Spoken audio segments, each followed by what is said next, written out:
環球大戰線深入世界最前線，全球各地的觀眾朋友，大家好，我是葉思敏。節目一開始，先歡迎前立委孫大千委員。大家好。台大哲學系教授苑舉正老師。思敏好，各位觀眾朋友，大家好。資深媒體人彭華幹幹哥。思敏好，大家好。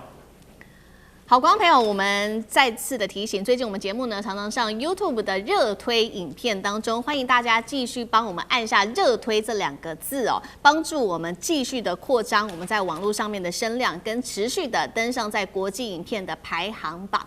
歡迎大家繼續的幫我們加油按讚，尤其是在每一站式，我們天天提供給大家最及時的消息。今天要特別來關心到的是，川普這一回認輸真的比翻書還快。本來說了這個要繼續的攻打伊朗到它的文明摧毀，但是最新消息是伊朗提出的10條件，美國是全部願意吞下肚了。德黑蘭現在戰火洗禮，難道浴火重生嗎？今天就這些議題，我們會一起來做關心。全球關心的這個中東戰事，現在可以說啊，出現了一個如電影情節般的戲劇化反轉。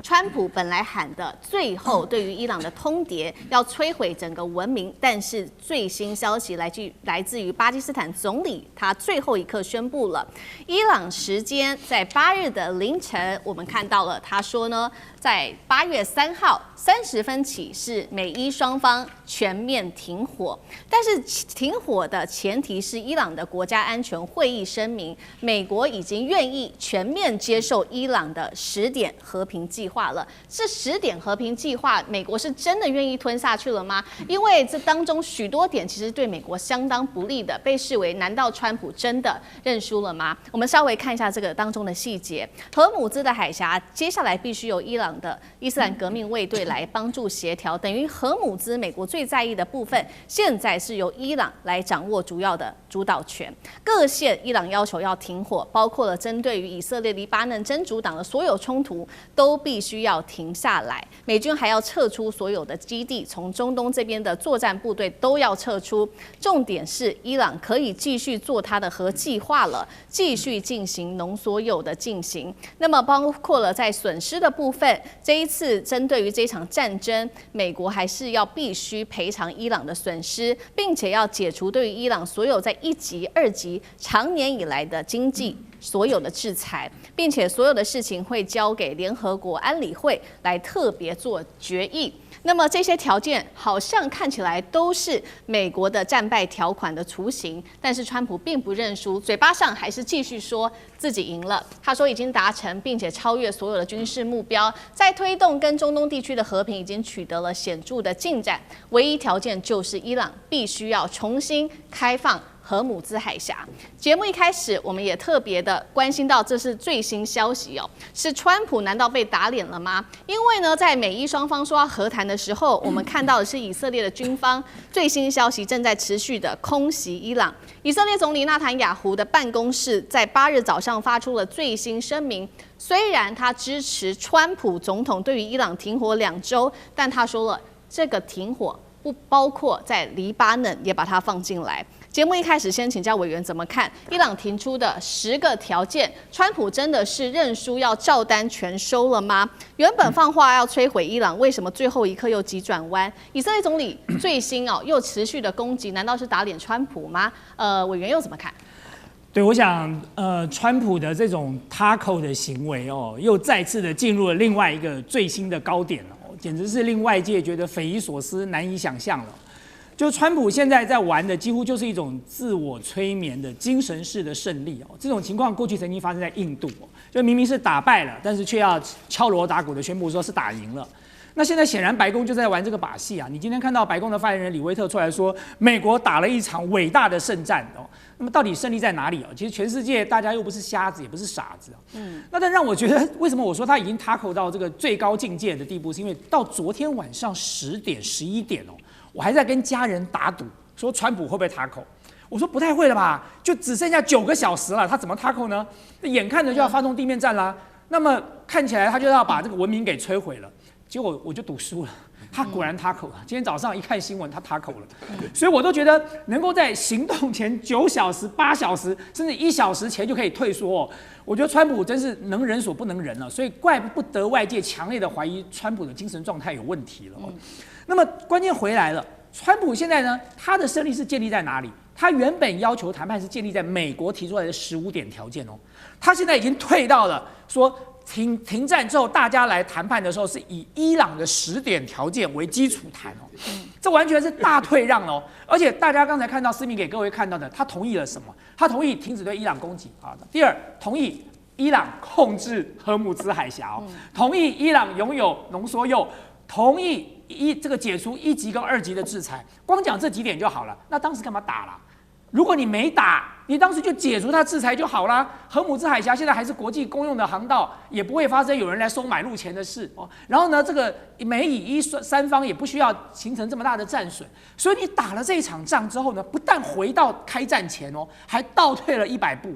所以這真的是一個很奇怪的一個模式哦。但是我覺得這場停戰，坦白講啦哦，我覺得全世界對於川普這種 taco 行為大概也習慣了，所以你光看那個股市哦，在過去這38天裡頭，股市的起伏就可以反映出來大家對川普的信任。剛開始的時候，他講個重話，股市就重跌，然後講個好聽的，股市又回來。現在呢，他說他要消滅伊朗文明的時候，我特別看了一下昨天美股哦，就其實還蠻抗跌的，就大家已經覺得說不能亂賣了，因為誰知道他今天會發生什麼事？就果不如其然，今天股市大漲哎，所以我覺得川普這種操作模式大概也會把全球股市的這個敏感度抹平了，以後大家大概也不太會相信川普講的狠話這些重話了。但是關鍵問題來了，這場戰爭真的能夠停戰嗎？以色列真的能夠停嗎？以色列仍然对黎巴嫩攻擊，大家不要忘了，在這10點協議裡頭，其中有一點是要停止對伊朗所有的 proxy 的這些相對勢力的攻擊哦。所以其實坦白講，以色列已經違反了這10點決議了。那你更不要講說這個協議停戰宣布之後，這個海灣國家還是陸續發出了這個防空警報啊，他們還是受到了無人機跟導彈的攻擊。所以我覺得這場停戰所謂的協議可能只是一個暫時的哦。那至於接下來川普要怎麼收這個尾？就讓我們拭目以待了。好，如委員幫我們看到，他認為現在這一場戰事只是暫時先停下來。那確實在行動上可以看出來哦。其實呢，就在傳出要和談前夕，美國又發出了非常多的動作。除了川普他親自放話說要摧毀伊朗的文明之外，確實來自於《紐約時報》最新揭露，末日飛機被捕捉到在這個內部拉斯加州的奧福特空軍基地上空持續的盤旋，這是一個現象。第二件事情是，末日電台傳出了這個波斯語反覆播送"注意"這2個字。從這2個焦點來看，是否川普其實有考慮要動武？那而且動的是核武哦。那最後為什麼又縮手了？岳老師怎麼看？我剛看了一下這個消息哈，這個川普這個人的講話啊，就是說是他會把自己協商的事情胡吹八推亂講一下啊。他講說是要把這個伊朗的整個文明消滅掉啊，然後又要管這個就是波斯灣的這個石油啊什麼的，既無知又無恥啊！為什麼呢？首先呢，他無知的情況下，就是說他這個說法的話呢，他完全不了解，就是說能夠維持3000年的文明，他們對自己的國家或對自己這塊土地的認同，那個力量是奇大無比。那這個川普本身來講的話呢，他想要放這種話，然後要用核彈來攻擊的話，可能性不大。而且要讓這個整個文明摧毀的話，我一看到這個消息的話，我覺得這個是一個非常非常無知的事情。因為你除非把9000萬的伊朗人全部殺光，你怎麼可能呢？對不對？而且什葉派的教徒會構成了世界上極大的危害。所以我個人看到川普一講的這種事情以後啊，我就知道我跟委員不一樣了，我就認為他一定會塌口的啦。為什麼呢？因為他自己講了一個承諾，他做不到的而且事實上川普現在講的內容當中，大部分都做不到。那為什麼他很無恥呢？因為他居然在這種情況下還講說，我應該擁有伊朗的這個油。除此之外，他覺得說伊朗在荷姆茲收費，然後他說這個收費應該我們來收，因為我們已經勝贏麻了的這種情況下，我會覺得說，這裡面實際上的消息顯現出來的內容當中，就這個 V32的訊息是美國的中央情報局想要透過這個方式來聯絡伊朗的內部，這個是比較合道理的。我覺得現在的戰爭要丟核彈，殺死幾百萬人、幾千萬人，我覺得是一個很不可以理解的一個過程。我沒有那個能力來理解，但是我會覺得說，原來因為這個很早，在2月28號開始的時候呢，幾個小時後就有這種末日電台的放的消息。那麼其實他們原來的計劃是透過伊朗內部的力量，然後來構成了政權的更迭，但是沒有想到事情上來講，就是說他們低估了伊朗的反抗力量以及伊朗人普遍的愛國心理。因為實際上來講，這場戰爭目前發展的情況就這樣的，伊朗的能力遠遠超過他們的評估。另外，我要順便來講，這場戰爭不會因為大家15點、10點然後就停止的，大家現在都利用這個時間來重新準備一下。是。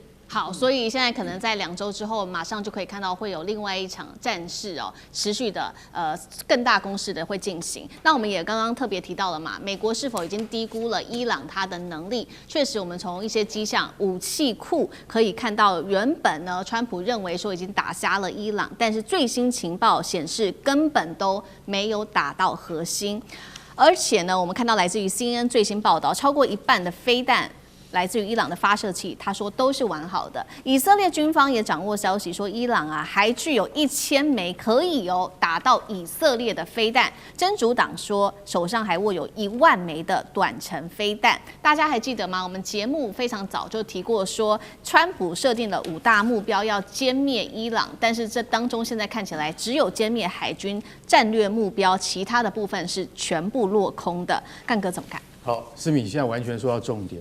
這就是為什麼14B 要飛上天去的原因。14B 是什麼？叫做末日飛機。什麼叫末日飛機？就是上面攜帶了所有萬一真的打起核子戰的時候，美國總統所必須帶上的人員跟裝備，通通在這架飛機上面。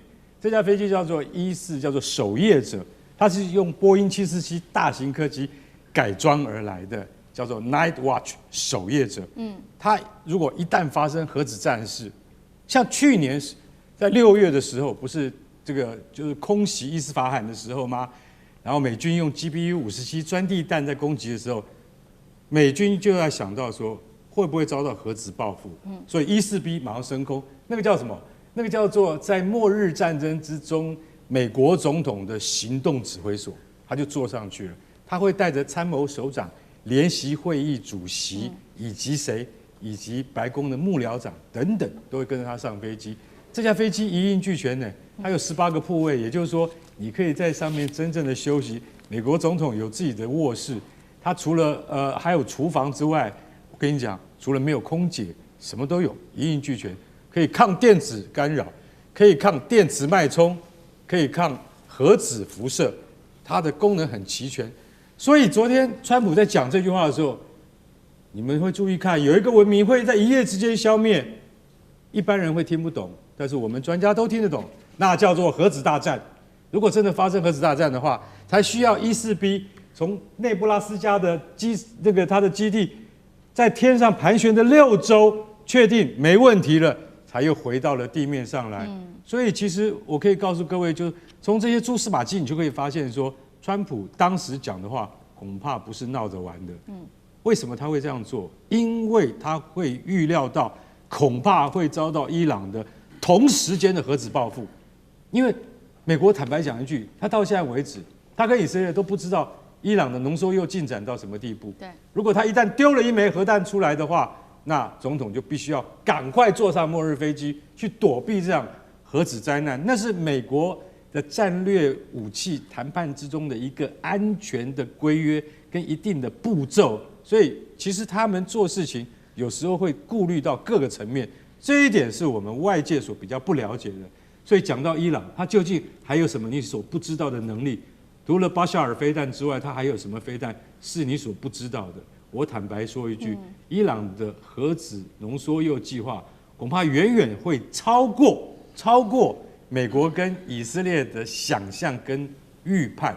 所以在這種情況之下，我們昨天還認為說啊，這個應該是真的要打了，結果到了今天，怎麼全面停火了？是真要停火嗎？我說句實在話，在我們的眼裡，這個停火非常脆弱。為什麼？因為川普是一氣數變的那種人，他如果明天又改變了心意的話，油價怎麼辦？股市怎麼辦？老百姓生活怎麼辦？其實我說一句實在話，這個都非常的脆弱，而且都非常的不保險。所以我們認為說，暫時的停火恐怕只是帶來暫時的喘息。明天可能又是另外一番的景象。好，謝謝幹哥。那我們休息一下，馬上回來。地緣政治，美中之爭，戰掠價值，強權崛起，小國生存。現在與未來，洞悉事件走向，掌握世界脈動，全球觀點盡在環球大戰線。好，本來喊了停戰，現在又開火。我們來關心是川普現在一邊喊說美國人民要他們美軍回家，但是一方面又派了美軍猛轟哈格島的石油命脈，這是最新消息。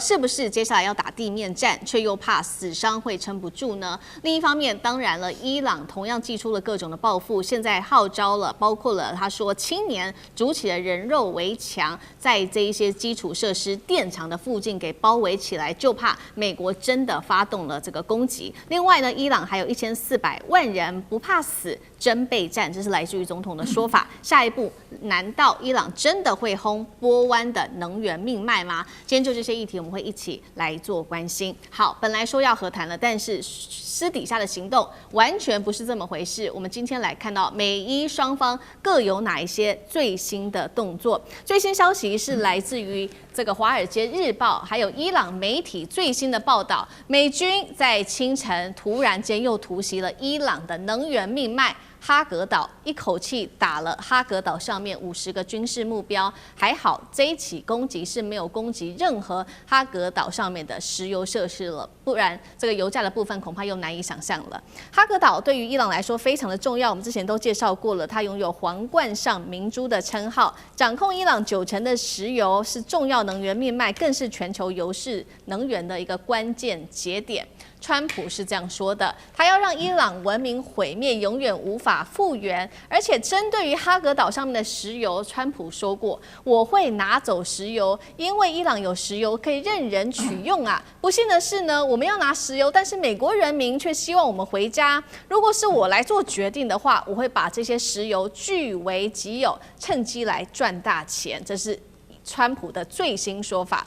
以色列軍方則是說了，呼籲伊朗的民眾啊，你趕快做了一個示警哦，9點前不要搭火車或者是鐵軌附近，趕快離開，否則你的生命危險會面臨巨大的威脅。這是來自於以色列針對伊朗的最新的一個威脅。好，我們先來關心川普嘴巴上說會停戰，達到2週的時間，但是實際上馬上在這個和談說出來之前，又針對了哈格島發動了最新的攻擊。為什麼要這樣做？難道在為下一波的地面戰又偷偷的在準備、在預備嗎？委員怎麼看？對，當我們看到川普說他喜歡石油，他就可以去搶石油哦，所以我才說，川普有沒有把伊朗打回17時代不知道哦，但是川普讓全世界都回到了強盜時代了。就川普正式宣告，你想要什麼你就去搶，沒問題。所以他可以去搶石油，中國大陸有一天可以來搶台灣，北韓有一天可以來搶南韓，反正你要，只要你兵強馬壯，你就可以搶天下了哦。就川普現在宣布了，全球已經進入了這種強盜時代了。那川普講這個話，其實終於讓我們看到說，原來長期以來哦，美國號稱是世界警察，結果你叫他把那個警察的制服脫下來之後，發現原來他身上刺龍刺鳳啊，徹徹底底是個黑道哦。那只不過是披了一個警察的外衣。但是搶石油，你說打哈格島就可以搶石油嗎？我也覺得很妙哦。就你搶到了石油又怎麼樣？你出不了荷姆茲海峽，你再多石油也沒有用啊。關鍵又不是在那個哈格島哦。那但是第二個，我認為這場戰爭能不能停戰，最重要的關鍵是在以色列哦。其實川普已經做了好幾手的策略了，就是不管是川普或者是他的幕僚，我們看到他這種自我催眠、精神式的勝利，這是一種。但是同時，如果大家注意到最近的美國的這個媒體所釋放出來的另外一個訊息是什麼？是以色列納坦雅胡刻意誤導了川普。甚至你看到今天《紐約時報》所公布的一則新聞出來，他連川普當時在開最後決策會議的時候，每一個人的回答都寫得很清楚哦。這些人的回答，除了赫格塞斯認為該打以外，其實 J.D. Vance 開宗明義就講說，你知道我是不同意這場戰爭的哦。那你更不要講說，在那場戰爭，在那個會議裡頭哦，這個媒體都已經報道了，說這個盧特尼克不在，能源部長不在，國家情報總監不在。這些人都沒有這個授權到參與到這個會議裡頭，所以很明顯的看得出來，美國正在建另外一條防線。就如果這種自我催眠式的勝利沒有辦法讓大家接受，他們就乾脆一股腦把責任都推給了這個納坦雅胡了。反正你就是個騙子，是你來騙大家的哦。那現在大家都在講說，這場戰爭如果接下來美國還是被以色列牽着鼻子走呢？這不是第一次了。從這場戰一開始，美國就被以色列牽着鼻子走。各位還記得嗎？上一次說48小時之後要開始和談，就川普要出來講話，我們以為說他要講勝利了，沒有，宣布繼續再打2週。所以這一次到底會不會又重新再髮夾彎一次，沒有人知道。但是如果我們現在盤點哦，就是美國今天如果要打地面戰，他可能打什麼？外界現在預估的，我認為可能性都不高哦。我們看了一些軍事專家的分析，外界預估說，第一個，在伊朗南部像諾曼底登陸式的大規模登陸，這個恐怕做不到哈，因為美國現在的兵力只有1.7萬的部隊，你要走這種諾曼底式的登陸哦，你要付出非常龐大的損失，尤其是伊朗現在的反艦飛彈還很充足。然後第二個說打通荷姆茲海峽，不用講了，這過去這幾天我們都討論過了，這是個不可能的任務啊。那第三個說佔領哈格島，美國如果蠢到去佔領哈格島，美國就當靶子了，就在哈格島被殲滅掉了。所以現在外界的軍事專家認為，唯一有可能的，就是從借道伊拉克，從伊拉克進伊朗的這個胡斯奇坦地區。為什麼？因為這個地方地勢平坦，有利於美國的機械化的部隊進入。如果要打地面戰，然後第二，因為那個地方接近了巴士拉地區，這個巴士拉地區是這個伊拉克巴士拉地區是美国非常熟悉的地區哦。然後第三個就是胡斯奇坦是伊朗非常重要的這個能源生產的地區，所以如果能夠攻下這個地區，當然对伊朗就會造成很大的影響。不過大家如果看一下伊朗的地形哦，就會我就直接回想到當年8年抗戰了。伊朗的地形哦，這個高原實在太多了，這個地勢太崎嶇了，所以就算美國能夠從伊拉克借道伊拉克進入伊朗的西部，伊朗什麼都不要做，就光靠地形就把美国耗死了。用地形爭取到了這個空間，用空間來換時間。美國的部隊恐怕沒有辦法在真的發動地面戰，根本沒有辦法在伊朗的地面上得到任何的這個實質的勝利了。好，現在看起來美國要發動地面戰，它的難度是非常非常高的。那另外一頭呢，伊朗剛剛講了嘛，美伊雙方互不相讓，持續的做攻擊。伊朗也不是省油的燈，確實許多的動作都可以看到，它還在積極的備戰當中。同樣，我們收到的一個最新的消息。在今天早上，阿拉伯聯合大公國的這個波灣國家呢，它的警報狂響哦，說是受到了攻擊。另外一方面，以色列也偵測到了，持續的偵測到來自於伊朗的飛彈攻擊。好，我們看到總統這個伊朗的總統他喊話，現在有1400萬我們的人民表態願意為國犧牲，並且呢，青年已經組成了人肉的圍牆，圍住電廠來維護基礎設施。如果美以真的敢攻擊的話，那這個導彈啊、炸彈炸下來，那就會變成一個國際性的一個戰爭罪的畫面，等於是人民就無辜的因此死傷哦。這邊伊朗的另外一方面也持續的宣告，如果美國敢攻擊，他們就會轟炸波灣的民生跟能源設施，並且在軍事上持續的對美軍發動行動。伊朗說他打中了迪黎波里2棲攻擊艦跟林肯號。幹哥怎麼看現在伊朗的戰力的部分？完全同意剛剛大千講的，你知道嗎？你說美軍你要從伊拉克的東部進入到伊朗西部的話，你以為那是什麼？有公路很多條嗎？可以開着戰車就跑進去嗎？那個才是你的大麻煩。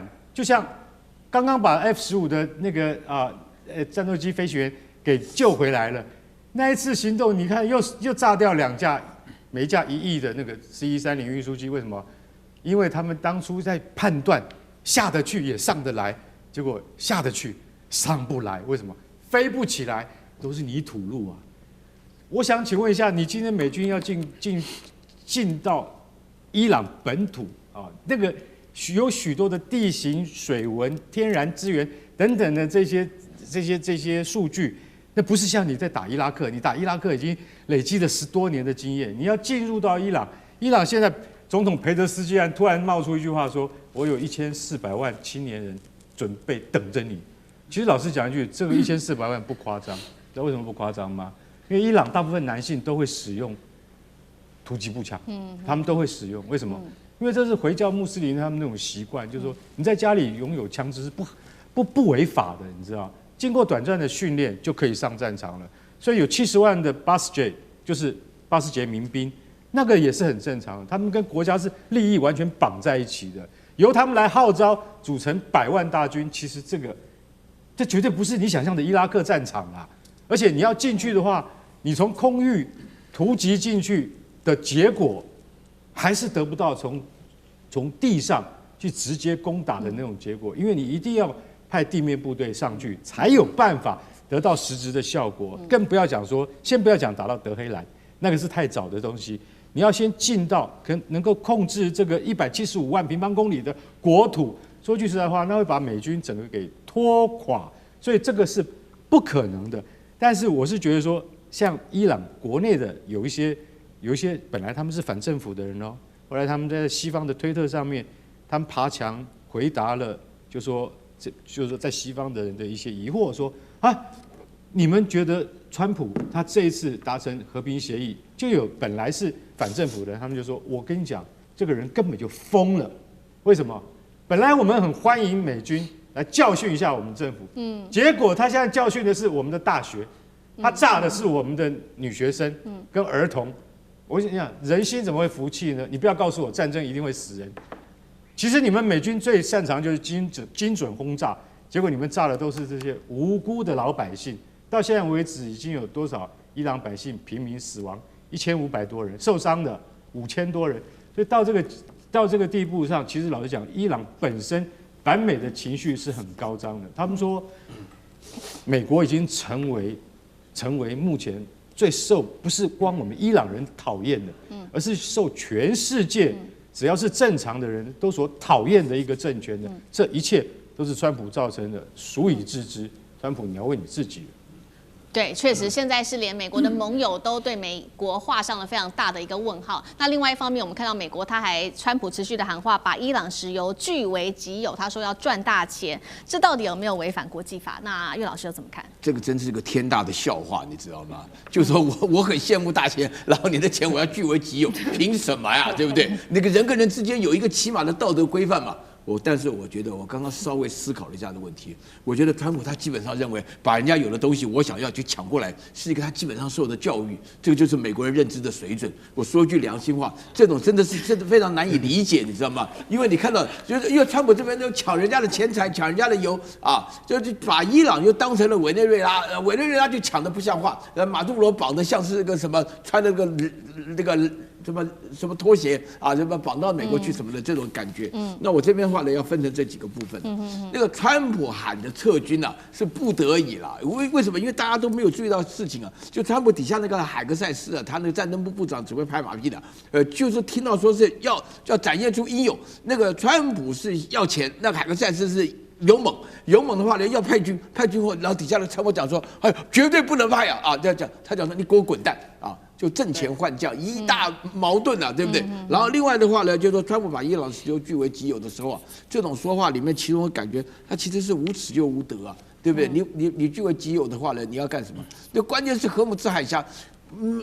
我們現在退一萬步講，大家都沒道德了。就是你要擁有的東西的話呢，那個石油當中，伊朗那邊石油當中是荷姆茲海峽他走的，人家是實質上防守的。我說句兩句話，上禮拜大千就講得非常好，說原來荷姆茲海峽根本就沒有限制的，現在變成伊朗生財的工具。伊朗以後不產油了，光收錢就好了，對吧？這個第二個非常矛盾。然後第三個的話呢，這個他違反了國際法的這個所謂的盟友，就我們一般來講交往的時候啊，我常常就舉個例子啊，就是說大家為什麼做人，為什麼要有下一代？主要的原因就是因為感覺到他們的未來是好的，未來是好的原因就是因為有一定的秩序，有一定的規範。那像川普這樣的人的話，他基本上就是個瘋子。那所以我這幾天的話呢，就是說要影響美國人，就我的範圍內啊，影響幾個，就是說當初覺得美國很好，現在變成美國人講，我說你們那個什麼國家啊，你們這怎麼選擇這種人來？沒有一個人回應啊。都覺得美國好像確實有點問題。我說不是有點問題，是很多問題啊！你一定要了解這種情況。而且我看到裴澤斯基安講這個話，我就覺得好想笑。你們還記得嗎？川普上個禮拜說裴澤斯基安是一個溫和的政權，他可以對談、可以對話的政權，是他可以接受的。就裴澤斯基安昨天就出來嗆狠話，對啊，然後搞這個人肉防護鏈。我看到人肉防護鏈，我覺得好熟悉。我不知道大家還記不記得當年阿扁曾經搞過牽手護台灣，一模一樣。但是人家伊朗人家戴總啊，是藝人加運動員啊，在人肉鏈啊，對不對？我們現在這個台灣在學這一套，搞了個半天，我們是沒有生命危險在那邊牽手護台灣了。他們伊朗是牽手護台灣的升級版2.0版。對，好，謝謝委員，謝謝老師。那我們休息一下，馬上回來。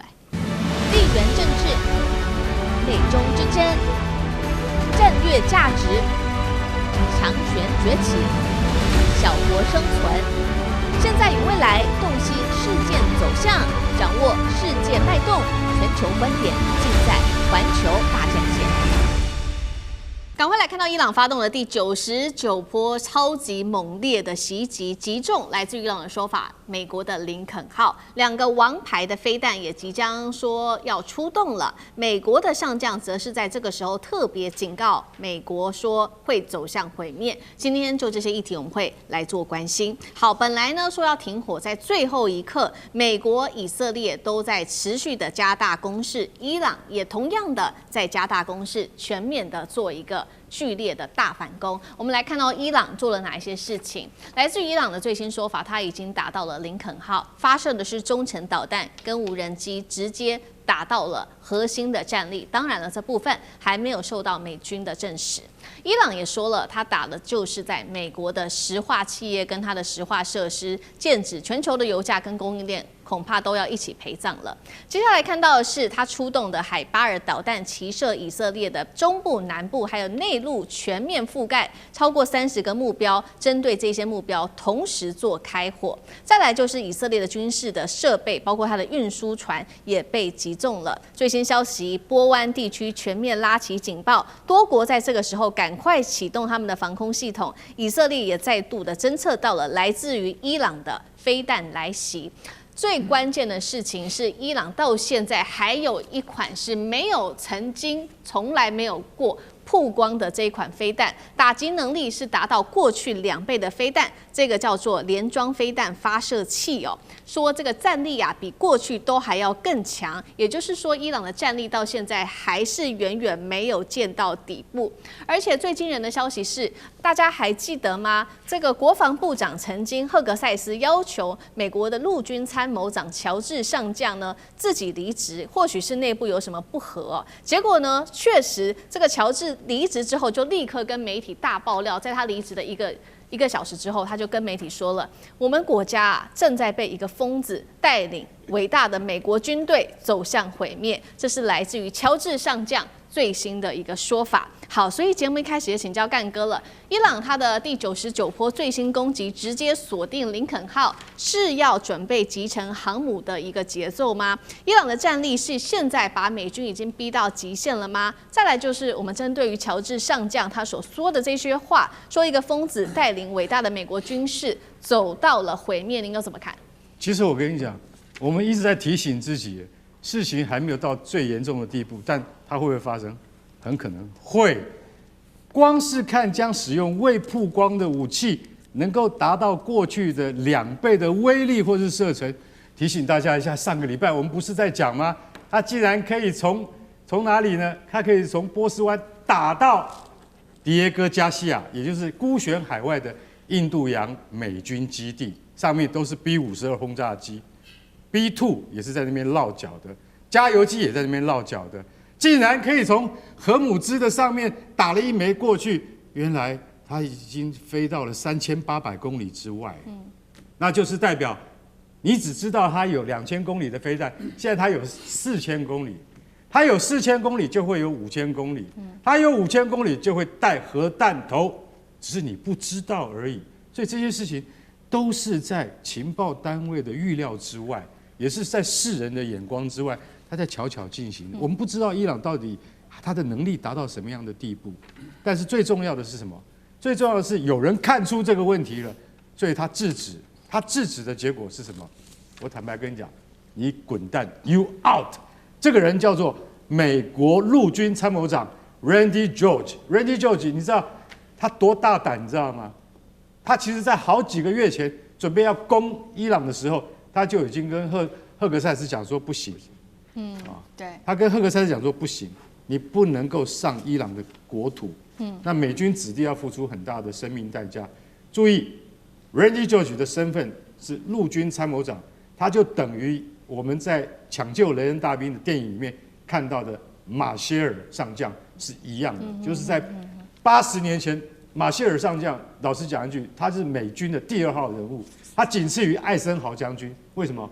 因為他的角色非常重要，他要居間聯絡，而且他還要照顧美軍的這些子弟，然後呢，他還要能夠達到上級的要求。所以喬治上將他的地位，他你知道嗎？喬治上將他打過什麼戰爭？你講得出來的，全部都打過。伊拉克戰爭、海灣戰爭阿富汗戰爭他全部都打過，他是老兵。結果呢，他61歲的這個上將被45歲的排長給趕走。45歲的排長是誰？就是國防部長赫格塞斯。這個赫格塞斯他竟然，我想他很簡單，我今天啊要這個執行主子的命令，就是川普的命令，我準備要這個派地面部隊上去。他說 no no no， 絕對不行。好了，你再跟川普唱反調，我就直接準備把你給幹掉。再來還有什麼？再來我講出來，大家會嚇一大跳。他們爭執點不是美軍派兵，這只是這個起頭點。導火線是在什麼？導火線是在最近要晉升2名黑人少將、2名女性少將的時候，被赫格塞斯打回票了啊？為什麼？我就是種族跟性別的歧視者，怎麼樣？你咬我，我是國防部長。我想這種事情要是發生在我們國內，我們台灣的話，那總統馬上他就滾蛋。為什麼？因為你絕对不能在種族跟性別上面產生你個人的偏見。偏偏赫格塞斯他就很簡單，你這2個黑人跟2個女性啊，他們不適合升少將，你要給我升29個名單裡面的另外的白人男性升上去當少將。然後赫格塞斯態度很堅決，然後這個 Randy George 說這個絕對不行的，4個軍種都不會答應的，不是只有我們陸軍而已，空軍、海軍、陸戰隊通通不會答應你這樣做的。到最後，你知道他還想幹什麼嗎？赫格塞斯竟然把軍中牧師就是帶大家一起在五角大廈要這個做禮拜的牧師那個把他換成什麼？把浸信會的牧師換成他的這個就是他自己是福音派。他找了福音派的那個牧師，叫做威爾遜。威爾遜來幹嘛？威爾遜说，威尔逊他是強調白人男性至上主義，然後把這個女性的投票權要拿掉的，這還得了？所以大家就知道說，那個人瘋了，是那個 Randy George 講的。他說那個人瘋，那個人指的又是川普，又是赫格塞斯，因為他們2個人是一個鼻孔出氣的。是好，那同樣一個問題，岳老師又怎麼看呢？《孙子兵法》裡面講得非常清楚，就是故三軍可奪氣，將軍可奪心。這個意思我稍微跟大家解釋一下，讓大家了解。這個幾千年前孫子講得非常，我們打仗靠的不是裝備，是士氣。因為目前為止的話，你現在就是市民在問說瘋子是誰？瘋子他說得很清楚啊，就是川普加海格塞斯嘛。這2個人不但是瘋子，而且是廢物。那個 George 的話呢，軍人不好意思講是廢物，只好說是瘋子。這個就是將軍可奪心，將軍都沒有心思了，對不对？而且就像樣的。然後這個海格塞斯的話，不曉得有沒有當過少尉搞不好我就少尉嘛，就有這種程度嘛，我們就這種程度。那海格塞斯本身來講，居然把人家的上將，對不對？就叫收滾蛋，而且极其羞辱，提早退休。那我現在講的話呢，我講到那個美國現在的話呢，首先第一個，他的士氣非常差。这士气差可以看得出来这個是非常明顯，因為你的本身出發點就不正確嘛，你又貪又偷的。那美軍原來的形象是很正面的，現在弄成一個幫派，就是你剛剛講的一直刺龍刺鳳的，什麼都是黑道大哥。然後第二點的話呢，伊朗的士氣倒是非常興盛啊，對不對？伊朗那邊的話呢，那個他們的總統佩德西強，他們本身會認為說是原來對美國有好感，現在發覺你根本就是惡蛋，對不對？那根本就不用考慮了啊，現在。伊朗人寧可死也不要這種情況下。然後第三點的話呢，我覺得全世界人都眼睜睜的看，大家都嚇了一跳啊！美國的領導中樞瘋了一樣啊，對不對？你陣前換將，而且換將的理由是他叫你謹慎再謹慎，那你居然講你要考慮不要撤兵，還要登陸，那你這樣子還得了嗎？對不對？所以呢，現在就士氣來講，我們今天在座的，聽完我們的分析以後，大家心裡都覺得伊朗一定要撐下去，伊朗要加油。很自然啊，因為這麼大欺小，對不對？你靠你武器要搶人家東西，我們也不允許這種事情發生的。對，所以我覺得伊朗最好是把美國打敗。美國這樣的士氣搞下去，過2天搞不好，我們台灣都可以把美國打敗了。好，現在看到的是在這一場美伊戰爭當中呢，這個伊朗的士氣受到了很大的影響，當然了，也影響到了整體這個川普還有這個共和黨的選情。當然了，我們剛剛講到了嘛，這個士氣還有人力的主要將領都被換掉了之外，其實我們來盤點一下，目前呢，美軍的戰損也非常的嚴重，而且我們今天盤點的是它的主要的這些重要的重點武器都是接連被擊落的。來看到幾個點就好，包括了 F-15、F-16戰機，還有它的 A-10攻擊機、C-130運輸機、黑鷹跟小鳥直升機、E-3預警機、NQ-9無人機。CNN 說證明了這非單方面的一個戰爭哦。那更大的問題是，這背後是否有這個大國之間的博弈，也就是代理人戰爭呢？現在說這個伊朗接受到了非常多是來自於俄羅斯跟中國的武器來提供給他們。我們先来看到針對俄羅斯哦，是烏克蘭的情報說的，俄羅斯提供給伊朗的是衛星情報，精準的可以鎖定中東的軍事能源設施。那麼也列出了它可以看得到以色列55處的關鍵設施清單。俄羅斯也在荷姆茲海峽的周邊部署了6艘潛艦，包括了2艘是核動力。至於中國大陸的部分提供了什麼呢？現在說有提供中國制的先進波段雷達，可以偵測美軍的戰機。這也是為什麼先前 F-35逆中戰機可以被鎖定，而且被伊朗擊中。到底是否涉及到中俄在背後做所謂的大國代理人戰爭？委員又怎麼看？对啊，這個大家一直都在講說美軍的神話。那麼經過了這38天之後，美軍的神話就像剛才幹哥講的，已經變成美軍的笑話。就原來這場戰爭就是宗教戰爭，十字軍東征了。你光看到現在赫格塞斯用這種神權的方式去統御他的部隊，然後你還去罵人家伊朗是神權政權，那你美國不是一模一樣的事情嗎？連教宗都看不下去了，連教宗都出來批判了，結果美國還在玩這種把戲，所以美國自己把美軍神話變成了美軍笑話了。那這38天變成白打了，就到今天此時此刻，如果真的就停戰了，這38天完全白打，因為不但是退回開戰前，而且我剛才講還倒退100步哦。開戰前還沒發生的事情，全部美國通通都讓得乾乾淨淨，取消了制裁，這個同意伊朗擁有濃縮鈾，然後同意他持有荷姆茲海峽，這些東西通通在開戰前本來是沒有的事情，沒錯，就現在通通都拱手讓出了。那第二個你要看到的是，為什麼大家會覺得美軍沒有這麼強呢？你光看他為了要援助那個跳傘的飛行員，他動用了170幾架各型飛機，動用了這個 A-10攻擊機，動用了這個阿帕奇這個黑鷹直升機，動用了小鳥直升機，動用了這個死神的無人機，170幾架，戰損12架哦，就是不管說這個戰損是被打下來的，還是自己炸掉的，就一個人戰損12架哦。如果我是伊朗的話，我就希望他多跳傘幾個就好了，每跳傘一個，我讓你把人救回去，我先打掉你12架，反正你損3次就完了。對，來個10次，你馬上戰損120架各式飛機哦，這算是哪門子的美軍？然後自己還要吹噓說是一個偉大的救援勝利。那這場戰爭，我覺得最主要的目的是，最主要美國會吃癟的另外一個重要的原因，除了他因為師出無名之外更重要的一點是，伊朗花了20-30年準備了。伊朗是一個有計劃的、多層次的、分階段的劇本啊。所以從一開始，我們不斷的強調，他用廉價的、低階的，像無人機、飛導彈去消耗掉對方的防空飛彈，然後去摧毀對方的雷達節點。然後接下來呢，他才進入下一個階段，好整以暇的端出他真正厲害的武器。到現在為止，最厲害都還沒有拿出來哦。所以先前在開打的時候，很多人都在說，伊朗不是有那個極音速飛彈嗎？高超音速飛彈呢，怎麼不拿出來用？甚至還有很多人說，伊朗根本就沒有。原來伊朗是騙人的。結果現在有沒有？伊朗現在才要拿出來，而且他現在這種分階段式的劇本，讓美國根本沒有辦法應付了。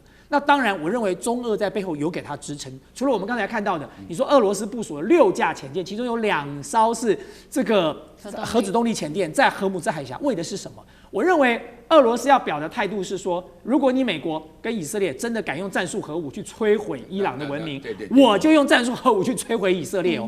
就是大家來，只要你敢動這個，我就動這個了。所以其實我認為俄羅斯扮演了一個非常重要牽制的角色在那裡。你讓美國跟以色列不敢隨便的這個妄動了哦。那你更不要講說，在這個情報分享，其實中國大陸跟俄羅斯這段時間給伊朗的情報分享給得很充分，所以伊朗打得越來越準。對，越來越準。那麼再加上俄羅斯提供了伊朗的飛彈的這個基本的原物料，中國大陸提供了這個伊朗的無人機的這個零件，那更不要講說現在大家在懷疑你說到底中國大陸跟俄羅斯有沒有提供防空系統給伊朗，現在都很難講那麼伊朗我剛才說過，它是一個多層次分階段的劇本，劇本還沒有到最後階段，它其實還沒有把壓箱寶拿出來。好，謝謝委員。那我們休息一下，馬上回來。地缘政治、美中之爭、戰略價值、強權崛起、小國生存。現在與未來，洞悉事件走向，掌握世界脈動，全球觀點，盡在環球大戰線。川普現在出賣盟友，難道是只想要收錢嗎？今天講的是荷姆茲海峽了。那我們看到其他的他的盟友們都自己想辦法了。南韓、日本信任針對美國是歸零的。那麼伊朗打下了霸權崩解的里程碑，針對於美國的霸權崩解。今天就這些議題，我們會一起來做關心。我們趕快來看到荷姆茲海峽掌握了1/3的石油運輸在全球來說控制整個能源命脈。但是如今規則是完全的出現了巨大的改变，戰場上面無法取勝的美國，最近竟然是點頭默許了伊朗跟阿曼可以在荷姆茲海峽收取通行費。要知道，在過去根本就沒有這樣子的費用，是在這一場戰爭發生之後才開始收的。川普也公開表示，這一筆錢應該要由美國來收。好，另外一方面，我們來看到海峽的狀況有了非常大的变化。中俄一起聯手否決了聯合國護航的一個決議，那麼其他美國的盟友現在也只能自己針對於想要在通行海峽上面自己想辦法了。日本跟法國船只先前就已經直接跟伊朗協商進行聯繫，希望能夠在這邊通行。南韓也是自己只能求自保了，繞過了美國派出特使，直接去中東，希望能夠談有關於能源在這邊可以順利的運輸。所以節目一開始也特別請教委員了，剛剛他說了，這個川普默許阿曼跟伊朗在這邊收錢，是不是也想要透過阿曼來分一杯羹？因為川普說了嘛，美國也想要收錢，再加上美國跟阿曼的關係確實是比較好。那也就是說，川普打輸了這一場仗，乾脆改收過路費來為美軍補血的意思嗎？委員怎麼看？對啊。如果照現在的劇本發展，我說如果了哈，因為誰知道最後這個以色列的游說力量這麼強大，會不會又改變了美國的這個現在所做的承諾？就假設如果美國真的要接受了伊朗這10點條件的話，那美國簡直就是把一個大禮、超級大禮送給了伊朗它等於是正式承認了伊朗擁有荷姆茲海峽的管理權了。那我認為對美國這些中東的盟友大概心裡頭嘔死，就說這場戰爭本來沒打的時候荷姆茲海峽是自由的國際水道，現在打完了，我們現在都要付買路錢了，這到底是怎麼一回事而且更重要一點是，如果美國在跟這個阿曼合作，再跟伊朗一起分這筆錢那全世界恐怕都會跳起來了你美國用對等關稅扒我們幾層皮就算了，就你打了一個莫名其妙的戰爭，就現在你還借了這個戰爭變成是此路是你開，你要收買路財了那莫名其妙的事情啊。那我認為伊朗在這個過程當中其實很有智慧、很有技巧的列解了美國的西方盟友跟中東的盟友了。就是現在你不管是西方或中東盟友，我一再強調說，你到底是要派軍艦去護航，還是乾脆打個電話給德黑蘭比較快？事實證明打電話比較快就付個長途電話費而已打個電話做個保證，什麼事都沒了。法國的船過了，日本的船也過了，接下來全世界各國大家都有樣學樣了。反正呢，我不用跟着你美國走，我就打電話就跟德黑蘭示好，保證我絕對不會介入戰爭。所以很快的伊朗光利用荷姆茲海峽就裂解掉了美國原本什麼西方盟邦的鐵板一塊了，當然原本就已經不太穩固了，但是現在就完全是這個4分5裂了，更不要講中東了。如果美國現在同意這件事情的話，中東國家再也不會相信美國的安全保證了。這什麼安全保證呢？所以我認為一直強調就是伊朗它現在的劇本才上了一半了，它只是用荷姆茲海峽就已經是成為一個很有效的 leverage， 作為一個槓桿了。它接下來如果真的戰爭要再升高到另外一個階段的時候，曼德海峽一起來全世界總共一天2600萬桶的原油經過這2個海峽，你再叫胡塞武裝組織也去收買路財你看看全世界該怎麼辦？所以以後大家都要打電話給胡塞武裝組織跟打電話給德黑蘭，你的船才會通過是好，原本我們也特別提到這場戰爭，所以現在很多的中東，尤其波灣國家，對於美國提供的安全保障已經幾乎是完全不信任了。但是在這個時候，這個不信任感恐怕還會再持續的更加重了。原因是川普又喊話了，接下來他要威脅的是伊朗的橋梁。我們今天要特別來關注到橋樑，其實，在中東國家，橋樑是特別重要的。川普是這樣說的：伊朗直接瞄準的，就是因為伊朗要報復，他直接瞄準的是海灣國家的跨海大橋。這現在的最新消息是，沙烏地跟巴林也緊急封橋了。剛剛說橋很重要的原因，是因為在中東國家，橋等於是一個國家的交通命脈之外，也是一個國家的經濟動脈，許多的貿易都是透過這個中東地區的橋來做交易的，那同樣也是國家安全的象徵。現在川普說要炸橋這個動作，會不會再加劇於這一些中東海灣國家，不管是他們的安全或者在經濟上面有更高的疑慮？苑老師怎麼看？这个川普他自己在他的那個 Truth Social 裡面講，今天呢就是今天了啊，是這個橋樑日，是電力公司日，都要炸掉啊。那這個伊朗沒得選啊，我必須要講，那就是你中東這邊的話呢，一起互相炸，同歸於盡，魚死網破，那是可以理解的。另外最重要的話呢，我要強調一個非常重要的觀念，就是這場戰爭已經打得很瘋狂的。你剛剛講說誰是瘋狂的人？那伊朗也就是用這種方法。我們戰爭當中有4樣東西是不能攻擊的：平民的地區、醫院、學校，還有歷史古蹟。那這個通通都攻擊了。你這樣子打下去的話呢，出現這種結果，伊朗就是擺明了就是相互攻擊。但是相互攻擊的話呢，我先講美國的盟邦當中啊，是分成3大塊了。就真的管用的。第一個中東錢多嘛，啊，第二個是北約嘛，再加上東亞的韓國、日本啊，就是連我們這邊小島也算上去。那麼這個中東地區的話，原來是請個門神來看門的，這下成了瘟神了。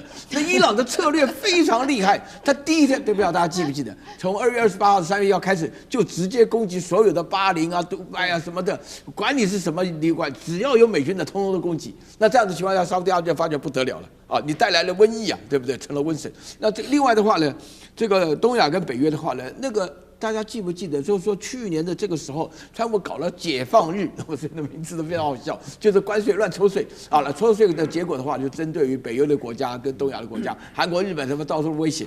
那這樣子的話呢，那你這個盟友，你們原來死心要跟着你有什麼意義呢？